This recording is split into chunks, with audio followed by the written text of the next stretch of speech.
Nerds! What's up? What are we doing today? Well, Brothers War is coming out soon, and I'm really excited. I'm going to be going to a lot of different pre-releases.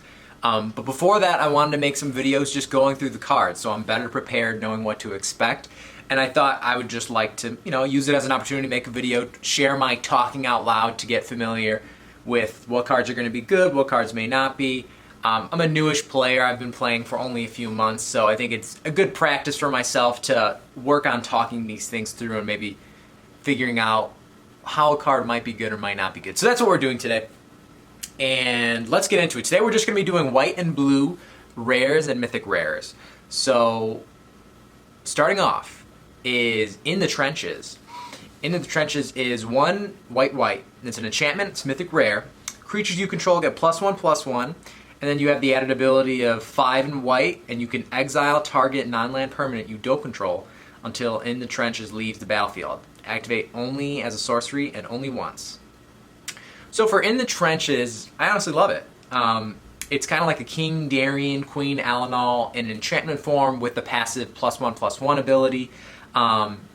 It's definitely going to love the go wide strategy. There's also the constant looming threat of removal from this card. I mean, you could pay that additional cost and remove something for on-the-spot removal. I think it's going to be great in limited. I could see it getting some play in standard as well with some of those decks. Moving on, we have Kayla's Command. Kayla's Command.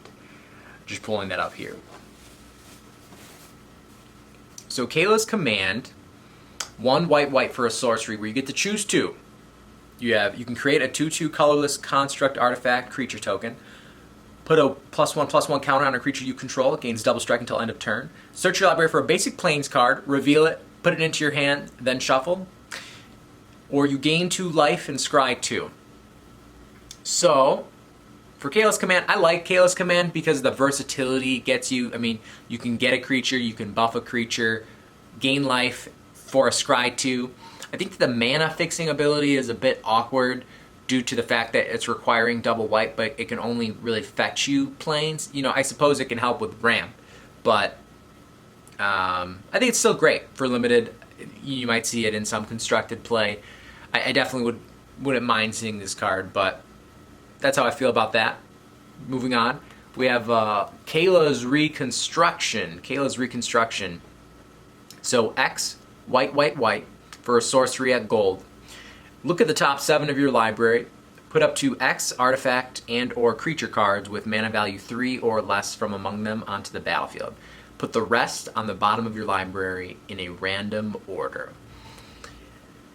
Kayla's Reconstruction, I went leave it on Kayla's Reconstruction. I just feel like it's asking for a little bit of too much.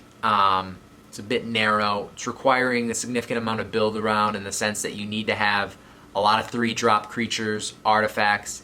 I wouldn't be surprised if that would be one of the rares you see getting passed around in limited draft.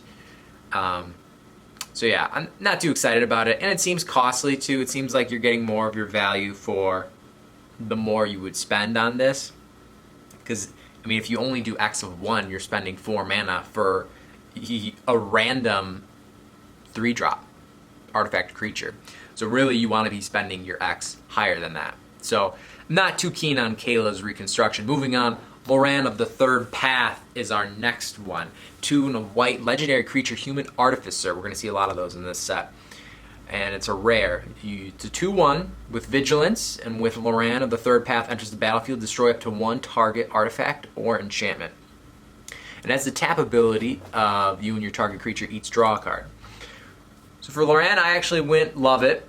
I was on the fence at first with the tap ability, because I'm always leery about giving the opponent an advantage as well. And this card does that. But what it also does is it gives you 2-for-1. Destroy up to 1 target artifact or enchantment, and in a very artifact heavy deck, especially artifact creature, that can be substantial. Playing as a 2/1 creature for 3.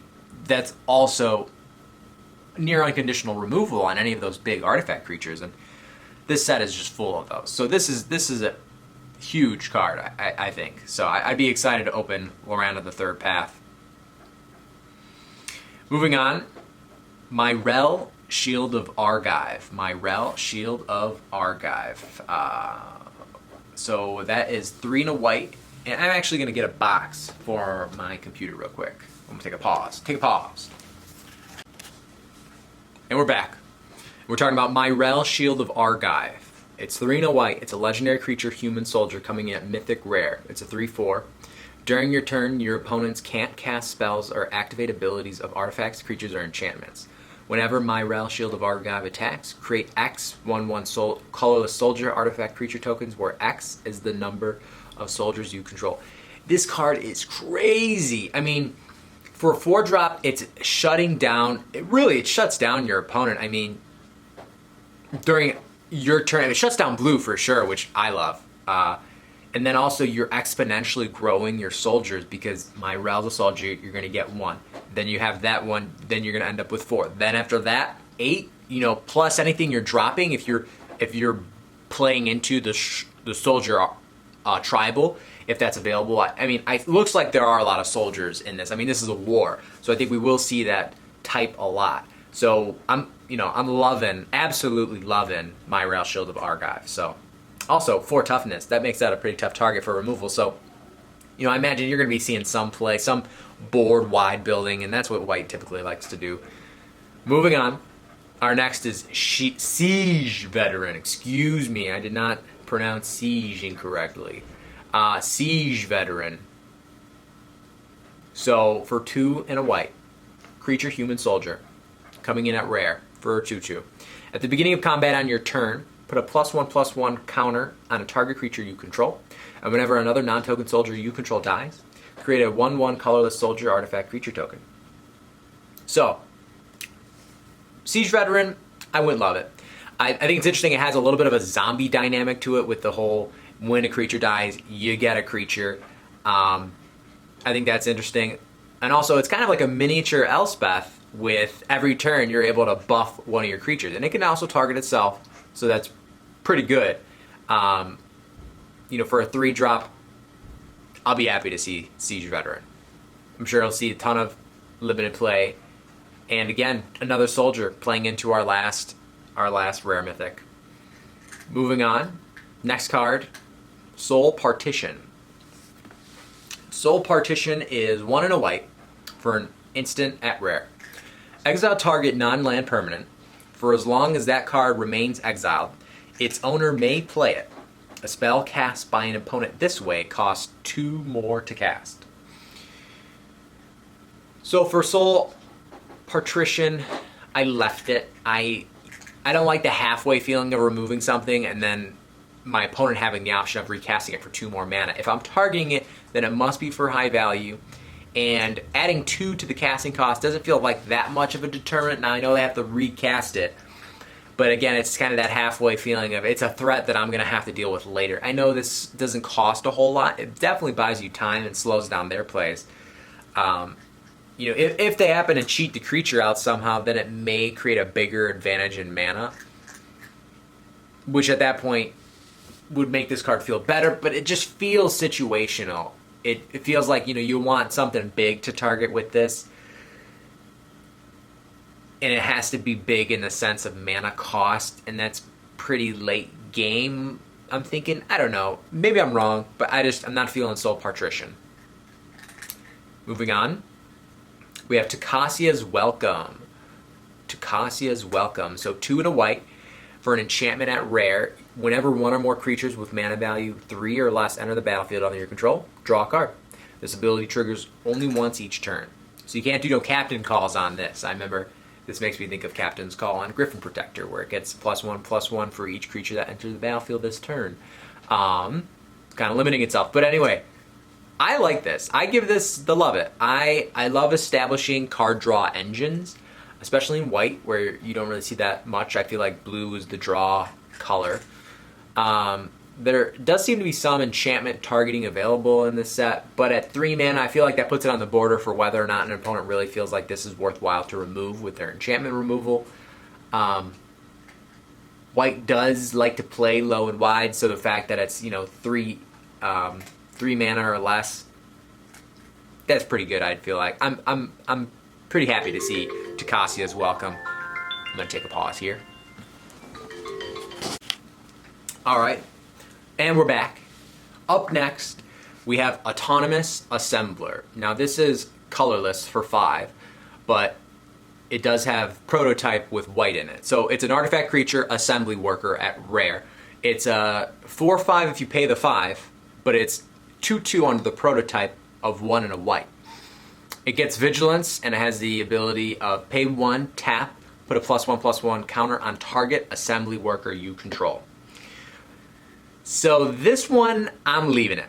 And I might be wrong on this, but this feels really narrow with only being able to zone in on other assembly workers. And I know that it can target itself, but being that it's a tap ability, it just feels really slow and not really what you want to be doing on turn 3, 4, 5, assuming that you're using the prototype.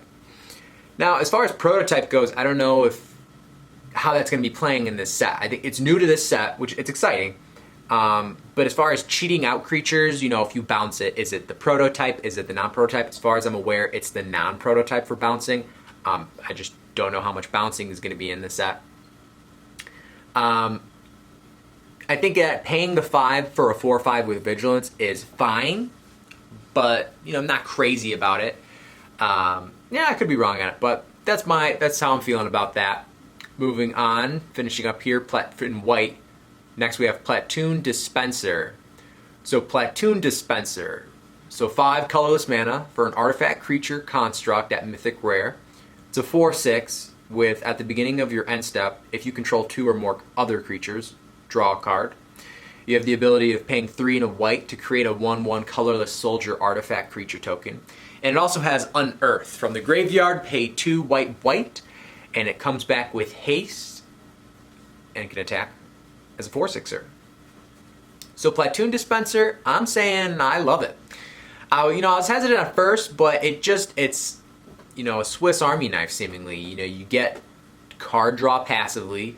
It's a big blocker, and it's a way to generate a wider board, and therefore also ensuring you're going to hit your draw trigger at your end step, and also being able to hit it as an Unearth at 4 mana and threaten a hit for 4 on your go wide strategy.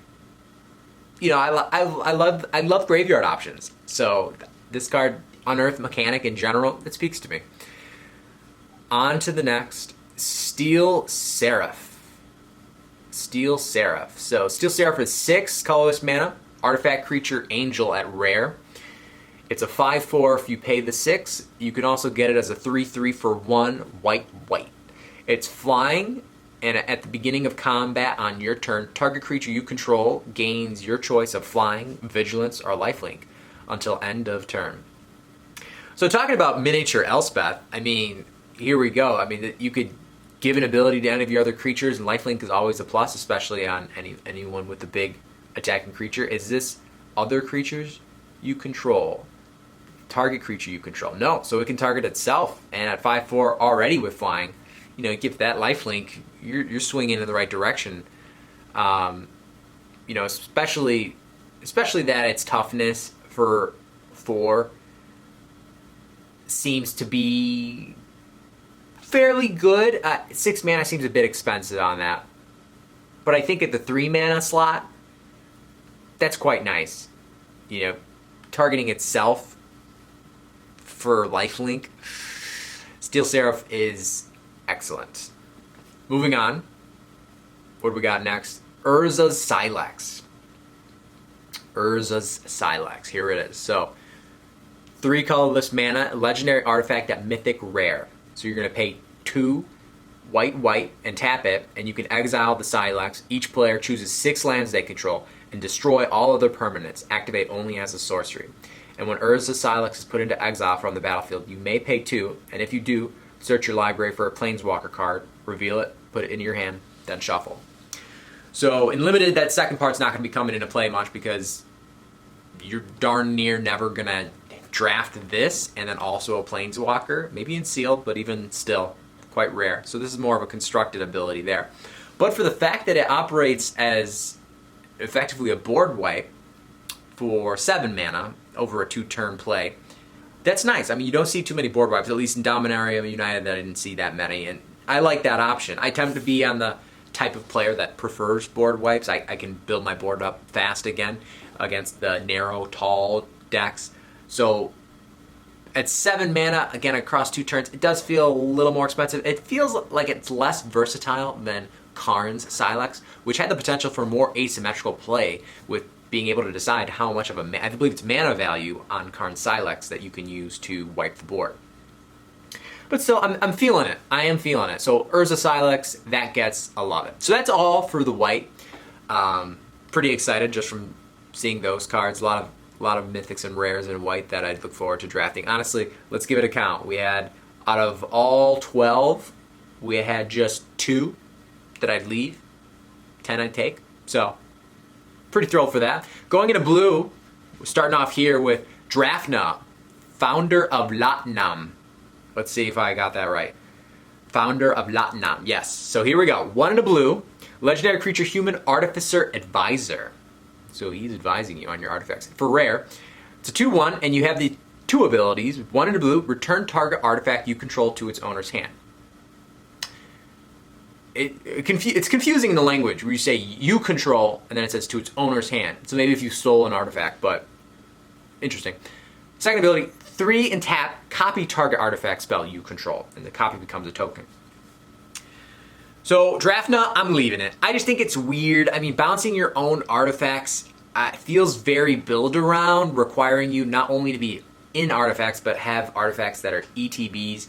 The copying effect seems interesting, but I feel like I don't know how many artifacts would really want to be copied. I mean, right now I'm mostly seeing legendary artifacts. I haven't really gone through the commons and uncommons. That's going to come up, but you know, maybe there's some place for this. But right now, I'm thinking Drafna, Founder of Latnam, is going to be more of a letdown. Moving on, we have Hercule, Master Wizard. That's a cool name, Master Wizard. So for 1 blue, legendary creature, human, wizard, advisor. For rare, it's a 2/4, and get ready for this. At the beginning of your end step, if you've cast a non-creature spell this turn, reveal the top 5 cards of your library. For each card type among non-creature spells you've cast this turn, you may put a card of that type from among the revealed cards into your hand. Put the rest on the bottom of your library in a random order. I couldn't even get through that without getting twisted. And talk about extremely conditional. So you can already guess, I am leaving it on Hercule, Master Wizard. It feels very conditional and annoying and requiring build around for non-creature heavy decks, but this card itself is a creature, which can be, feels a little confusing. I mean, I don't really like the angle that this card is shooting for. Letting the opponent know, too, through the reveal what combat tricks I just got off of what this card is doing also feels annoying, and it makes me feel more predictable for wherever I'm going to be planning out. So I'm leaving it. Okay, as I was editing this video, I realized that I actually skipped over one of the rares. And that rare is, I'm going to go over it really quick. I'm going to slide it into the video. Hercule's Final Meditation. So it's 4 blue for an instant at rare. And it says, as long as it's not your turn, this spell costs 3 more to cast. So that would put it at 10 as an instant. Return all non-land permanents to their owner's hand. End the turn. And that would mean exile all spells and abilities currently in the stack, including this card. The player whose turn it is discards down to their maximum hand size. Damage wears off, and this turn and until end of turn effects end. So how did I feel about Hercule's Final Meditation? I said leave it. I think it's a confusing and weird game reset because it's not exactly a wipe, but a board-wide bounce spell, requiring a large battlefield for this to really truly be devastating. So they're pushing it into sideboard territory because maybe against a wide board, it's more devastating than someone who's going more narrow and tall with their board presence.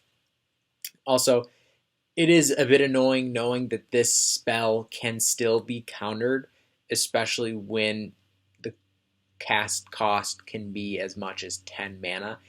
And ooh, if you were facing blue and you tried to pull this and they had, I would just never even gamble it. You know, if it was a format outside of Limited and Brothers War, I'm sure there are counter spells in this set. Haven't seen them just yet. We've only been going through the rare so far, but ouch, Chihuahua, that would hurt. But that just wanted to get that little bit in, make sure this was a complete video on all the rares in blue and white. So back to the other video. On to the next is one with the multiverse. I feel like that's very appropriate with all the multiverse love recently. So for 6 blue, an enchantment at Mythic Rare. You may look at the top card of your library anytime. You may play lands and cast spells from the top of your library.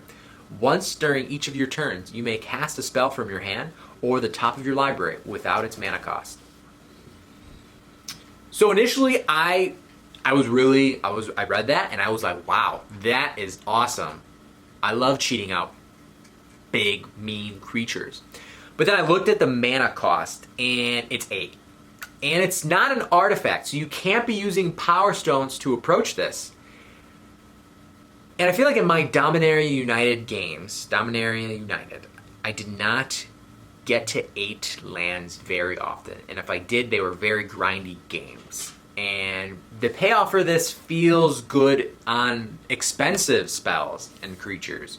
And, you know, I suppose you could insulate yourself from that by packing your deck full of prototype creatures where you have the option of the high cost or the low cost, so you're not blocking yourself out with too many heavy costed creatures, making it a difficult early game for you.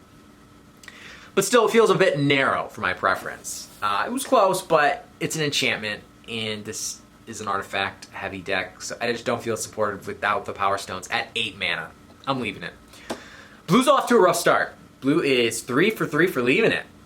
But we have some hope here for our next one. Sky Strike Officer. So Sky Strike Officer, what do you get from that? You get the pay first. 2 and a blue for a creature, human soldier at rare. And it's a 2/3 with flying. Whenever it attacks, create a 1/1 colorless soldier artifact creature token.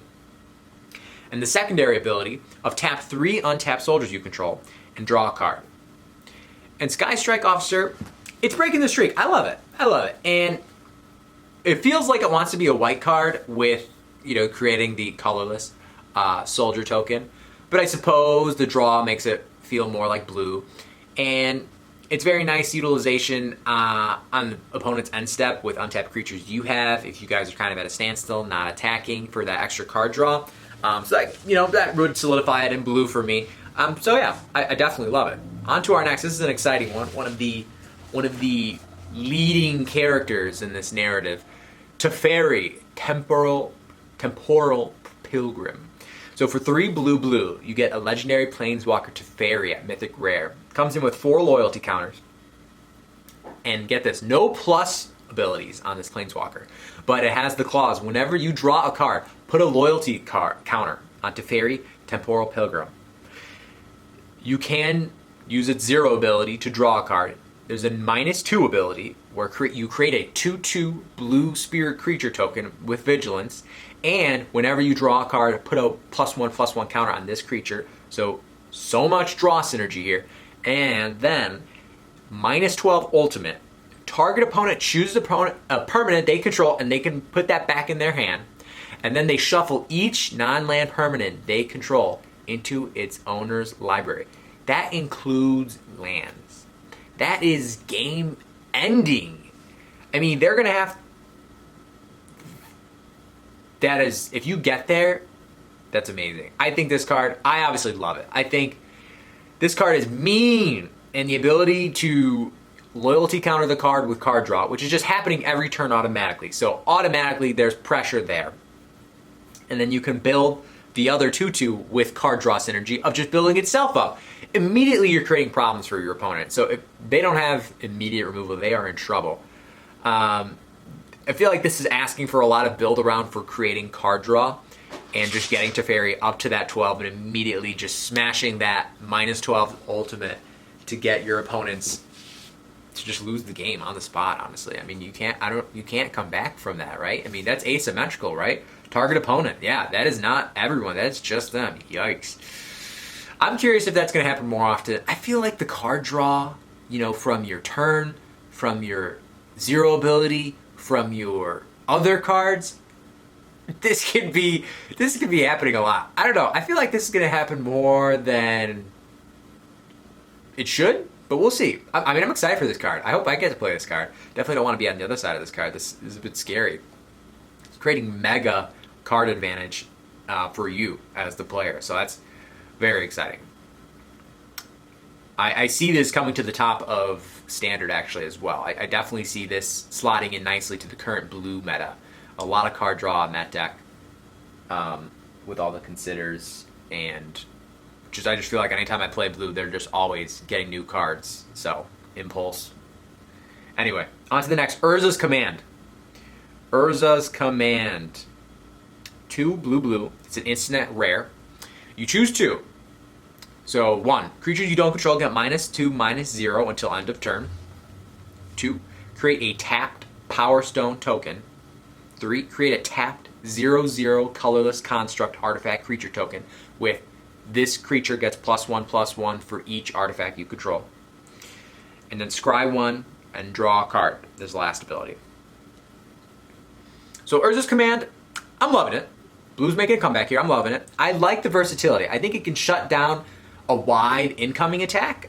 But it's also, even though less likely, it's able to allow your creatures to attack in unscathed. And I just say less likely because that's not usually what Blue's trying to do. Finally, we're seeing, Power Stone creation happen somewhere in the rare, mythic rare category in blue and white.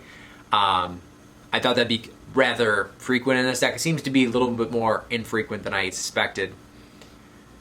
There's a nice synergy between the 0/0 token and the Power Stone because they're both artifacts. And is that a token? It's not it is a token, yeah. So if you do those two, it's coming in as a 2/2. So that's nice. I feel like the Scry 1 draw card is the weakest of the 4. So you're not going to see that. I mean, depending on if you're even in an attacking state. More so if you're trying to be defensive with this card, maybe hold it until that. I mean, really, I just see this card being played mostly for those middle 2 abilities, creating the synergy of you get the Power Stone token, you get a 2/2. Plus, if you're more artifact focused in your blue deck, this card seems to make sense there. So I'm loving it. I am loving Urza's Command. We are on to Arcane Proxy. Arcane Proxy is, now we're getting into the colorless but blue artifacts, 4 cards. Arcane Proxy is 7 colorless mana. It's an artifact creature wizard at mythic rare. It's a 4/3 for 7, but with prototype, it's a 2/1 for 1 blue. When Arcane Proxy enters the battlefield, if you cast it, exile target instant or sorcery card with mana value less than or equal to Arcane Proxy's power from your graveyard. Copy that card. You may cast the copy without paying its mana cost. Arcane Proxy gets a love it. I love being able to cast things for free. It is a very good feeling. This slots well in the instants and sorceries deck. 7 mana definitely carries some of the cost for a copied 4 mana. Instant or sorcery. But that can be, that can be good value. I feel like you know what you're getting versus you don't have the randomness that one with the multiverse was creating for you. The trick with this card, or the thing that so the fine thing is that this, if it comes in at the prototype level, if you can find a way to get the power up, if you have passive abilities that are buffing, if maybe you're white-blue, that's going to allow you greater access to instants and sorceries in your graveyard, because this is based on power. So that's another nice plus to this. But I just like the ability. I mean, it's 2 for 1, right? You're getting a creature and you're getting a free spell from your graveyard. And, I think most of that value is happening at 3. I feel like you're stretching at the 7, to get 4 or less of an instant and sorcery. I mean, certainly there could be good synergies there, but I guess I'm not thinking of any off the top of my head. Moving on. Finishing it up here. Next is Surge Engine. Remember, this was one of the previewed cards that I saw early on. So Surge Engine. For 2, you get an artifact creature construct at Mythic Rare. It's a 3/2 with Defender. You have 3 abilities. For blue, Surge Engine loses Defender and gains this creature can't be blocked. For 2 and a blue, Surge Engine becomes blue and has base power and toughness of 5/4. Activate only if Surge Engine doesn't have Defender, so you have to go in order here. For 4 blue, draw 3 cards, activate only if Surge Engine is blue and only once. That card gets an absolute love it. I mean, I really enjoyed how Evolved Sleeper played in Dominaria United, and this is looking very similar. Going from the 2-drop Defender to turn 3 attacking for 3 without being able to be blocked is great, and that ability stays with it throughout the life of this card. I mean, it doesn't lose, cannot be blocked. It just indefinitely cannot be blocked. So when you're able to puff it to a 5/4, when you're attacking for 5, unblockable, they have to answer this. And you know, how soon are you going to, turn 4, you know, if you have this in hand, turn 4, you're attacking for 5, unblockable, they better have a removal for a 4 toughness creature. I mean, Surge Engine is chef's kiss. I look forward to playing that card. Final 2 here in blue, we have the Temporal Anchor. For 3 blue, you have a legendary artifact at rare. At the beginning of your upkeep, scry 2. Whenever you choose to put 1 or more cards on the bottom of your library while scrying, so it's not just from this card, it can be from any scrying, exile that many cards from the bottom of your library. During your turn, you may play cards exiled with the Temporal Anchor. So this took me a little bit to figure out, because I was trying to figure out, well, are you playing the cards you're bottoming, or are you playing the random cards in the bottom of your deck? Which this actually can play on itself, in the sense that on your first use of this, it's just going to play whatever random card is on the bottom of your deck, because it's when you choose to bottom your card. It's not when you bottom your card that you get to play the cards from your bottom. You get to exile and play.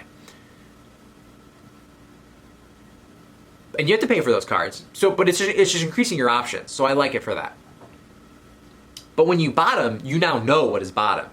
So now your scry is almost evolved to being able to, I'm going to draw this, and then later I'm going to play this from exile. Now it's not, what do I not want, and what do I want to get right now? It's what I want to get right now, and what do I want to get a little later from now in my side hand of exile that I can play. So, and this is an artifact, so this plays into, you know, your artifact strategies. So if I haven't said it yet, I don't remember if I did, I absolutely love this card. I think it seems to be what I was wanting with the multiverse. I mean, it's 2 mana cheaper. It's a 6 CMC here, and it has artifact status, and it has more synergy with the Power Stone ramping. You could get there faster, and you're just playing extra cards, and if you're able to get that kind of lead, I really would be excited to have this card in play. I feel like it's really going to win you some games. Our final card in blue at the Mythic Rare slot for Brothers War. Here we go, right into the video here. Terisian Mindbreaker. So Terisian Mindbreaker. It's 7 colorless mana for an artifact creature Juggernaut at rare. It's a 6/4. Whenever Terisian Mindbreaker attacks, defending player mills half their library, rounded up. Unearth for 1 blue. Unearth, it comes from the battlefield. It comes to the battlefield from the graveyard with haste. This card is dirty, and I love it. This is amazing. So there's something about milling to death as a win con that just seems fun to me.